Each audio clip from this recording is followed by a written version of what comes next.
This is the fourth recording in the series on meditation, and in it I deal with a number of frequently asked questions about meditation. So here's the first one. How often should one meditate? The Transcendental Meditation people recommend twice a day. For most people, this is just too inconvenient, but I recommend that most people do it daily. Chances are that life will sometimes get in the way, and some days it just won't be possible to meditate at all. I think a key, like anything else, if you're serious about wanting it to happen, you'll put it in your schedule. 2. When is the best time of day to meditate? This varies by individual, but most people do it first thing in the morning upon awakening. If you do it twice a day, the second time is most often done just before the evening meal. I think it's important to experiment and find what works best for you, taking into account everything else that's going on in your life. 3. How long should each meditation session last? Again, it's quite individual. You have to balance the time you've scheduled with what's happening that day and with your tolerance for sitting still. When I first started, I couldn't sit still for more than 10 minutes. Now 30 minutes or more is quite comfortable. I have one friend who will do it throughout the night, and another who is quite comfortable with a couple of hours. Most teachers recommend 15 to 20 minutes daily, and so do I. 4. How can I tell if I'm meditating or not? Well, this can be a bit tricky. The strongest indication you have is your breathing. When you're in a state of meditation, your metabolism has dropped significantly, and you don't require as much oxygen as usual for the metabolic burn. That's the burn of oxygen, sugar, and fat to produce energy. So as you require less oxygen, you breathe in less air. Once in meditation, you will notice that your breathing becomes very shallow, and if you could actually gauge it, you might even notice a breath or two less per minute. The second thing you might experience in meditation is visuals. Approximately 50% of the meditators in my experience report seeing color. It's often reds, blues, or purples. They can come in the form of waves, or they may undulate in a sort of kaleidoscopic pattern. Sometimes you'll get sharp images, faces, buildings, etc.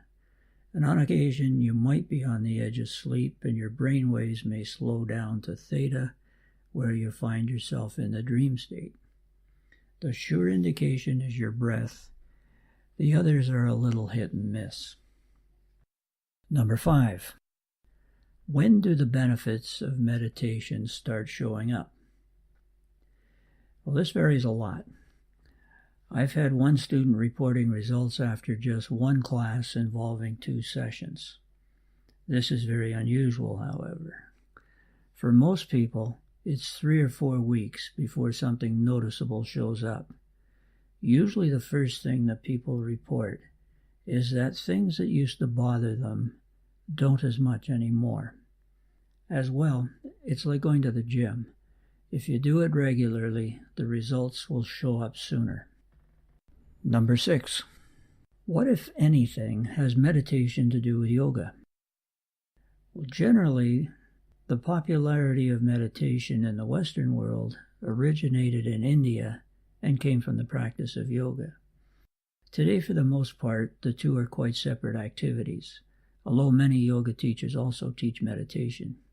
It's quite common at the end of a yoga session for the teacher to allow a little time for meditation. In some cases, meditation is actually taught. In others, the class is directed to do it with no real accompanying instruction.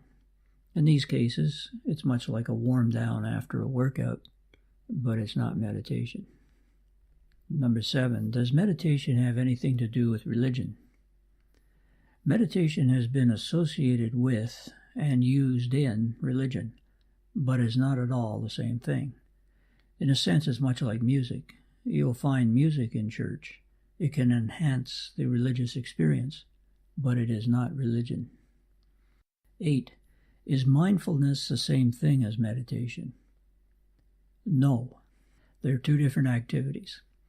Mindfulness is the act of focusing one's mind on a present thought, feeling, sensation, activity, or object. This is helpful for at least two reasons and probably more. First, if our attention is on something in the present moment, it can't be on the past or the future. In the extreme, the past can lead to depression, and an obsession of the future can lead to anxiety. The second benefit is that acting mindfully can trigger the response in the nervous system that results in the unique state of awareness that we call meditation. Mindfulness is not meditation, but it can induce it. Well, those are some of the more common questions related to meditation. I hope my responses have clarified certain things for you. If you have other questions, I'm open to an email inquiry.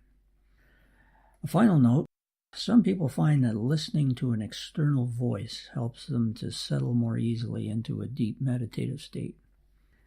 These are referred to as guided meditations. They're often recorded and can be purchased in bookstores, New Age shops, online, etc. If you go to the 5th and 6th recordings in this series, you'll see what I mean. Enjoy.